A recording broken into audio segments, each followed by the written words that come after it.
guess what I got?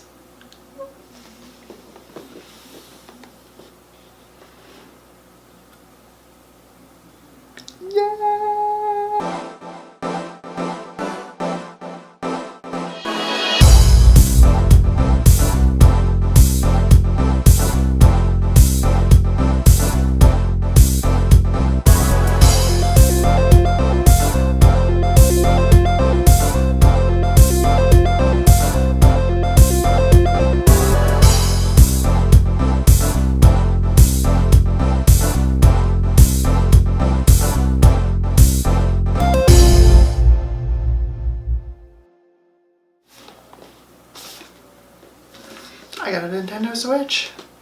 How awesome is that? I can't wait to tear into it. Let's take a look at what's inside.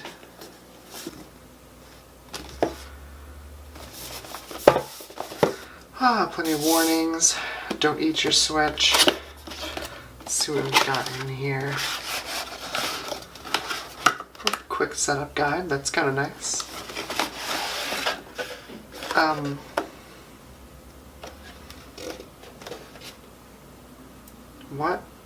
What's going on? Where is everything? Oh yeah, that's right. I've already been using it for a week. Sorry. That joke was a lot more funny in my head.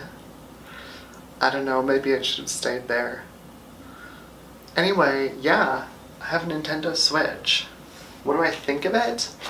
I think it's fantastic. I'm super happy I have this thing. It's one of the best consoles I think I've ever owned. Possibly the best console I've ever owned.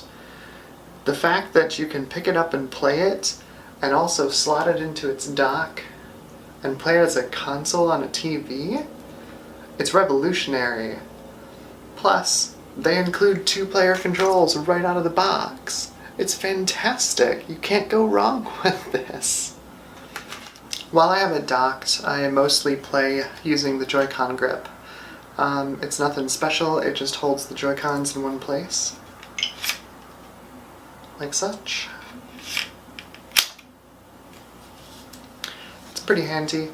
Each Joy-Con also acts as a controller.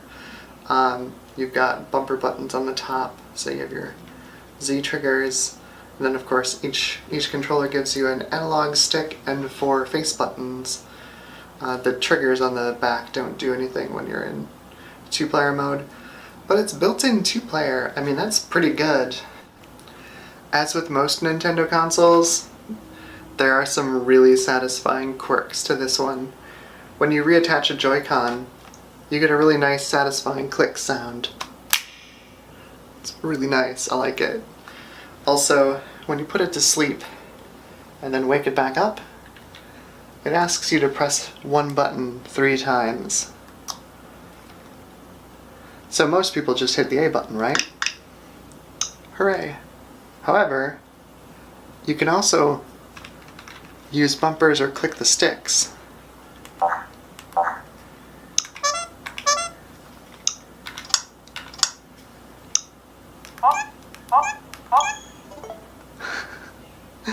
It's adorable, I love this thing. The eShop returns. It's sort of a retread of what we saw first on the Nintendo Wii, where you can buy games, mostly indie games or virtual console titles. In this case, though, you can purchase pretty much every title available for the Switch on the eShop. You can just download it to the system and play it right there, without having to leave your home or go brave lines or try and find, games that are sold out. When I say pretty much every game, I mean like Splatoon 2, Super Mario Odyssey, Zelda Breath of the Wild, all of Zelda's DLC. It's all up there, and you can download it right to the machine. Now obviously, it has a limited amount of storage built into it, about 32 gigs, but it does support micro SD cards, and Nintendo says it'll support up to like 2 terabytes, which don't exist yet, so I don't know, we'll see. Right now I think the largest you can get is a SanDisk 400 gigabyte, I think? Maybe a 512? I'm not sure. We're not there yet, not by a long shot. And those large SD cards are really expensive. So you can buy games on the Nintendo eShop, but you can also pick up physical media. They do still make game cartridges for this machine. The boxes for those look like this. This is Zelda Breath of the Wild. Get some box art on the back, some screenshots, and that is the size of the cartridge on this thing. Itty bitty tiny. It's about the size of a Nintendo DS cartridge. Little bit bigger. So let's talk about the games. How are they? The three I've been playing the most this week have been Sonic Mania, Fast RMX, and Ultra Street Fighter 2: The Final Challengers. Let's start with Sonic Mania, because it's one of my favorite games, I think possibly of all time.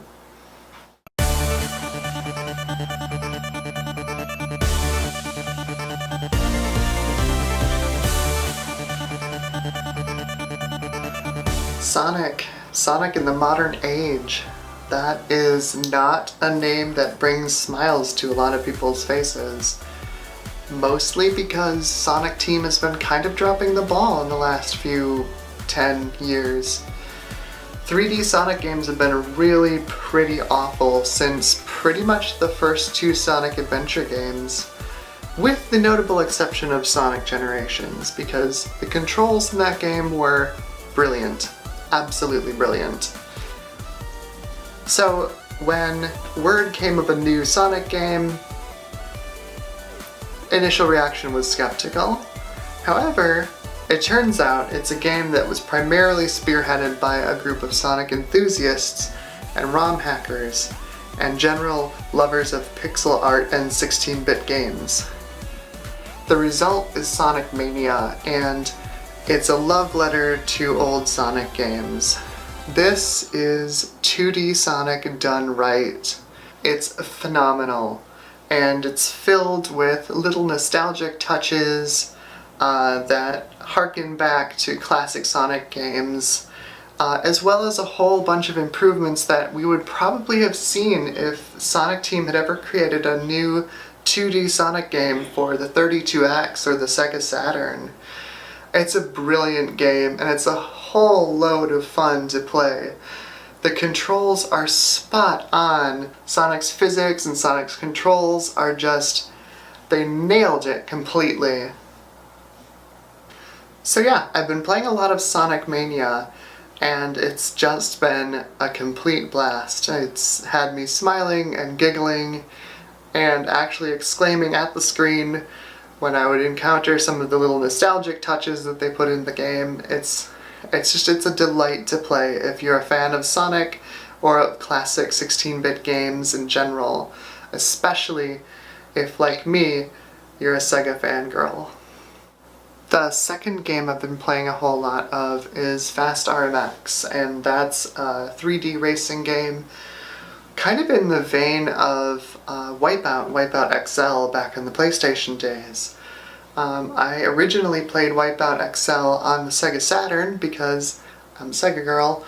It was Wipeout 2097, and I was just super addicted to that style of gameplay. I didn't own a Wii U, so I didn't have a chance to play the new F-Zero game that came out on it.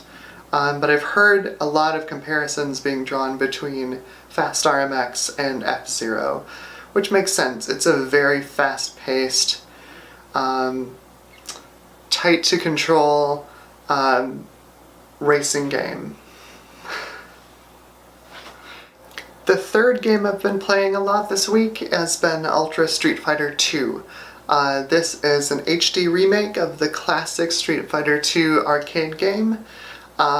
You can still play it in that original artwork mode from the original CPS-1 boards, but the HD art really looks great, especially on a big screen. This is phenomenal, you know, line work and inking and pencil work, and the animation is just so good. The game itself is Street Fighter. I mean, everyone has played Street Fighter. If you haven't played Street Fighter, go play some Street Fighter and you'll know how this plays. Is it worth it? You're probably better off getting the Street Fighter Anniversary Collection, which has a collection of an enormous number of Street Fighter games all in one. I've also been playing some of the demos that make their way onto the eShop, trying to find some interesting, new playstyles and new game types. There are a couple of interesting ones I've seen, like Embers of Mirim, which is an interesting dual stick puzzle game, sort of similar to Brothers. I'm working through the demo, and it's a lot of really quick button pressing that I'm finding is not so great with the Joy-Con or the Joy-Con grips, but maybe that's just me. So yeah, that's it for my Switch review. I'm really looking forward to spending more time with this console. It's been a blast so far, and I really like how it fits into my lifestyle really, really easily, and just throw it in my purse and take it with me. It's small enough to be portable, and it's big enough to be enjoyable, and I'm not squinting at a screen trying to make out pixels. Out of 10, I think I'd give this console an 8.5. We'll say an 8.6. The battery life could be better, and some of the build quality is a little iffy. I'm looking at you, kickstand. Otherwise, I think it's a pretty darn good console. I highly recommend it, and I think it's going to be a huge, huge seller. I mean, it already is. It's just going to continue selling, because I think it fits into a lot of people's lives really easily. Anyway, thank you for watching, and as always, stay in the love and stay awesome.